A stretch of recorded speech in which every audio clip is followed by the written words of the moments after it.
I greet you in Jesus' precious name. It's wonderful to be with you again on the program. We are sitting in the chapel, and I've got a story to tell you. I want to ask you at the beginning, how big is God? That's a good question, isn't it? If we go to Matthew chapter 28 and verse 20, Jesus said, before he went to heaven, he says, I am with you always, even to the very end of the age. Isn't that wonderful? How big is God? He's everywhere. He is huge. I always say when they ask me the question, I've been asked that question many times, I always say God is as big as you allow him to be. I remember preaching the gospel in Sweden many years ago, where everything works. I'm living in Africa. Everything works. You can drink the water out of the lakes. They make the biggest trucks like Volvo and Scania. Everything is absolutely spot on. It's beautiful. And I was in the church, and I was in the vestry at the back, and the elders were going to pray for me before I went out to speak to the crowd. And the one guy, he was a bit of an angry guy. I don't know why. Maybe he had some problem. He said to me, why are you coming here to tell us about the rule? We don't have any poverty here. We don't have any malnutrition here. Everybody's got a job. Why are you coming here? And I must say, I didn't know actually what to say. I said, I'm here because God told me to be here. But then a lady that was standing there broke down and started to weep. She said, Angus, please pray for the young people that are committing suicide. This was some years back. She said, you see, Angus, we keep God in our matchbox. And every now and again, we just open the matchbox up a little bit and let him out. So devastating. I said, well, in Africa, he's everything to us.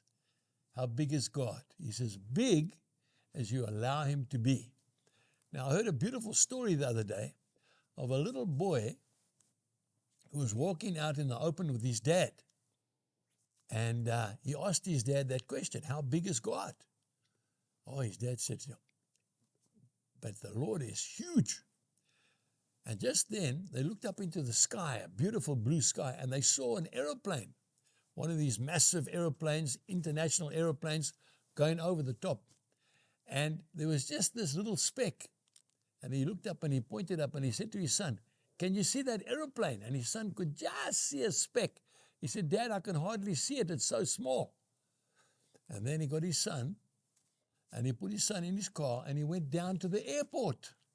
And he got out of the car, and they walked out to the viewing bay, and there they saw the most massive jumbo 747. And his dad said to him, can you see that aeroplane, son? Dad, he said, it's so big. He said, well, that's how it is with God. That little speck in the sky that you saw just now is an aeroplane this size, this big one here. Now, the same thing applies with the Lord. If God is far from you, you can hardly see him. But when you spend time praying every day, and you spend time reading your Bible, and you spend time close to him, he just gets bigger and bigger and bigger. I want to say to you, my dear friend, God is as big as you allow him to be. I want to encourage you to open your heart today and let him come in and reside with you and you with him.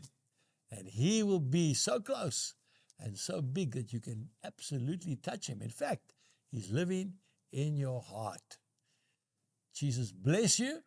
And remember, God is as big as you allow him to be. Let him be massive in your life. Jesus bless you and goodbye.